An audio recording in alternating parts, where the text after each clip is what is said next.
Good morning everyone. So I have to do a quick video today on finding a plugin to do what you need to do.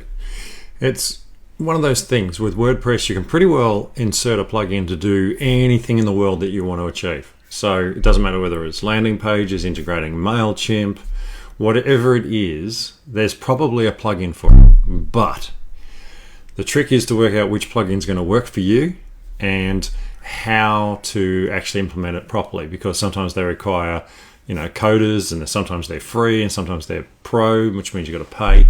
And so what I thought I'd take you through is a little bit of a process that I use for evaluating plugins and deciding what I need to do. So we have our plugins within WordPress, as we can see on the screen here. We've got them loaded in here. Basically all of these are free. I've been testing some like Elementor, Oxygen, Divi, etc. Just recently for a bit of fun. So they're all still sitting there. I really need to get rid of them, which I will, because you don't want anything running that's like loaded in the system that might run and put some code on your page and slow your page down. And we've talked about page speed before. So in this case, we can search the installed plugins, or we can go add new, and we can come up with a new plugin to do something. So let's put landing page in there, because we all want to sell things. We all love landing pages because we can land our ads on it. So that brings up a pile of different landing pages, and you can see you got Elementor's page builder there, which I just mentioned, and that's no different to using Thrive or Divi or Gutenberg that's built in, whatever. But it has a lot of extra features that you can drag and drop to build a page. Landing page builder coming soon. Beaver Builder, which is quite good too. I've had a play with that one. It works well. WordPress, and there's lots and lots of different plugins you can use, but how do you try it? So if I click on more details, the first thing I'll get is a screen come up, and sometimes they have more information, sometimes they don't. In this case, we've got a website, so if we click the link to the website, we can have a quick look there. And appears I need to switch to English. There we go. And we can see all of this here, and you can get started for free. But one of the key things you got to look at is often, it's the first time I've ever seen a website in Vietnamese. There's a first time for everything. One of the things you got to look at is the cost. So obviously this one is supported mainly in the Vietnamese, so my suggestion is it might not be the best option for us. So while it looks good, I think we're on the right track there. Let's stay away from that, because it seems like most of what's there won't help us. Landing page cat, wow, great name. Okay, it's not been tested with your current version of WordPress. Now this is super important. If you're up to date with your WordPress, which you should be, because if you're not, you're opening yourself up to security risks and getting hacked, then this version of the plugin hasn't been tested, so it may have security holes in it as far as WordPress is concerned. Doesn't mean it won't run, doesn't mean you can't use it. Just be aware that it hasn't been updated, and in this case you can see it's updated 4 months ago. You can also obviously read more about it at their own homepage, so they've got their own plugin there.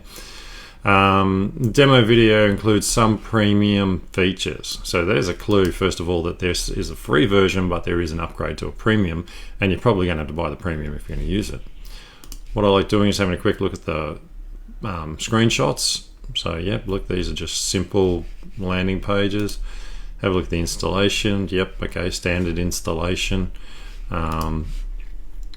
Key features, works with MailChimp. Okay, great, I use MailChimp. Or maybe you use ConvertKit. Great, works with ConvertKit.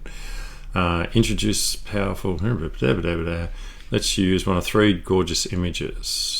Okay, so looks like it would be just pretty well what you see here. Okay, just landing pages with a capture form.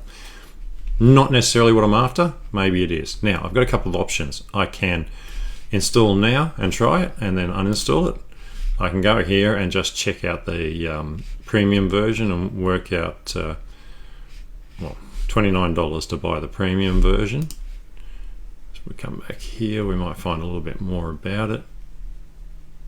Yeah, it looks basic, probably not what I'm after. So I can install that and away I go. But I know it's going to work with my MailChimp, and if I'm going to do lead capture using a landing page, that makes sense. if I come up to this one, we've got 18,689 landing pages. Wow, that sounds more like it. 10,000 active installations, meaning there's lots of people got it. More details.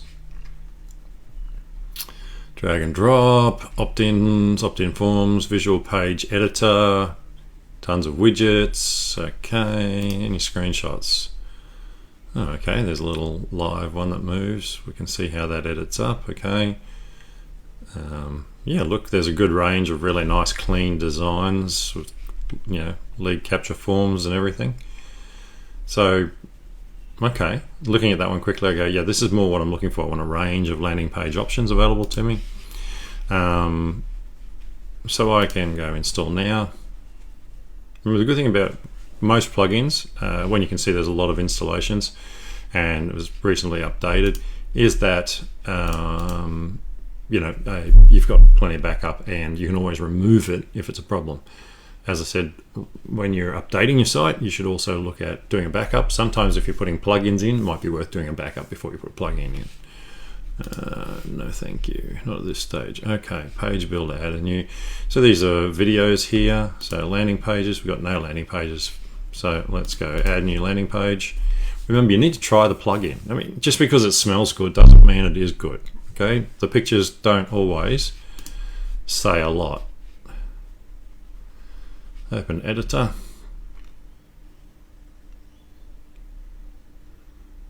Okay, so I've got a template. So we've got lead generation, click-through, sales, coming soon, thank you, webinar one, homepage style landing pages, lead generation. So let's have a look. What have we got with forms? Oh, look, that's the sort of thing I want. Select next.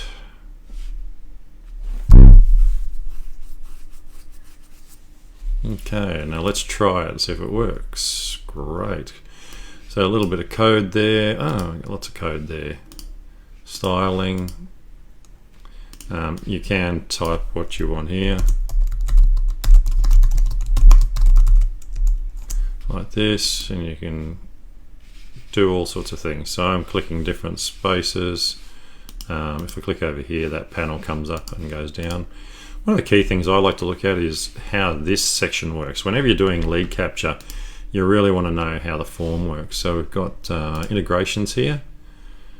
Form name, email to. So you can get it to send an email directly to you, which is good. Or at the top here, pro version says MailChimp. Okay, so the free version will send an email to you saying that this is the person's details, but it won't add it to MailChimp. Okay, so worth knowing, and that's one of the reasons I do play with it. Okay, so if we go publish that, it's be interesting to see. Okay, now we want to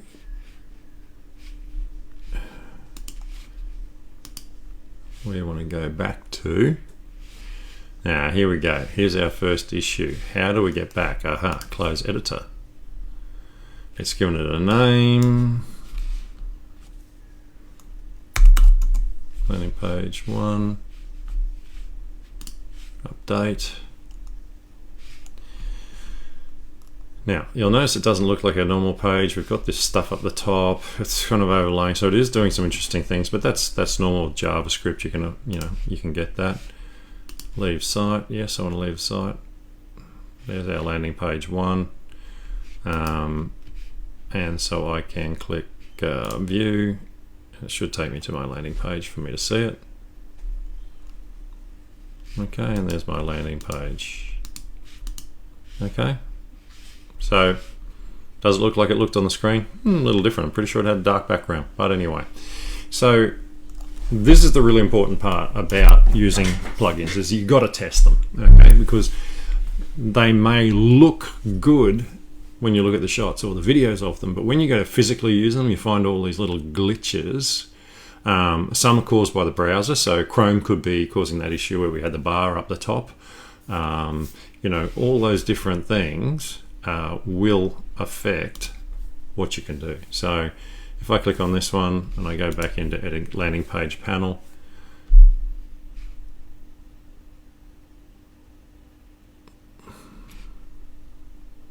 See, now I clicked edit. Notice it's got a dark background. So that's not what we got, is it? Okay, it's different. So to me, I'd go, well, look, it looks good, but might not be there yet. So from my perspective, if I just refresh here, I want to get back into my back end. I would get rid of that plugin. Okay, so I will go down to plugins, and I would go to the plugin. There it is, deactivate. Plugin is not good. You don't need to give them a reason. Okay, and be careful, like that one, I just clicked it and I realized it said share my email address with them. Okay, that's a new one, I haven't seen that before. And I want to get rid of it because I don't want it anymore. So the basic premise is load it, play with it, see if it's what you want. If it's not what you want, get rid of it. Okay, and make sure you get rid of it as soon as possible, because when you leave them sitting there, they can leave security holes in your website. Another place you can get plugins is in here in WordPress. We can come into WordPress plugins in Envato. So this is Code Canyon, and you can type in landing page, for example, and there's a few different ones in here that you can buy that are professional type ones. So, you know, there's lots of different places, but in the end, you can't test these ones, but they generally have a demo. So if we click that, you got the demo.